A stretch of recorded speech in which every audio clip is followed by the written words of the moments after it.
আসসালামু আলাইকুম। কিছু কিছু লোক আছে, কিছু কিছু লোক আছে যে অযথায় ফাউল কথা বলে। একটা ভাই কমেন্ট করছিল আমারে যে ভাই আপনি পারলে একটা লোকের চাকরি নিয়ে দেখেন, আরে আমার লেভেলে তোর আসতে গেলে আমার লেভেলে টিকতে পারবি না। আমার কথা হলো একটাই, চাকরি ছোট হইলেও চাকরি, বড় হইলেও চাকরি, চাকরি তো চাকরি। চাকরির সম্মানটা হচ্ছে আলাদা। এখন যদি আপনি মনে করেন যে কি এর চাকরি করে এই চাকরি নিয়ে তো ভাব ভাব দেখাই, আসলে ভাই ভাব দেখার কিছু নাই। যাদের প্রতি আমার মায়া ভালোবাসা আছে তারাই কিন্তু আমাকে নক করে যে ভাই একটা চাকরি দেন।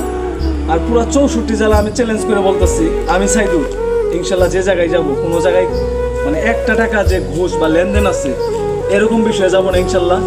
পারলে বিনি টাকায় চাকরি দিব, বলতে পারবেন যে ভাই একটা চাকরি দিছে, এটা হচ্ছে আমার বড় কথা। আমার মা বাবার যে সততা আছে, দোয়া আছে ভাই, আপনাদের ভালোবাসা আছে, এটা নিয়ে আমি এগিয়ে যেতে চাই, ভালো কিছু করতে চাই, মানুষকে সেবা করতে চাই ইনশাল্লাহ। তো সকলেই আমার জন্য দোয়া করবেন।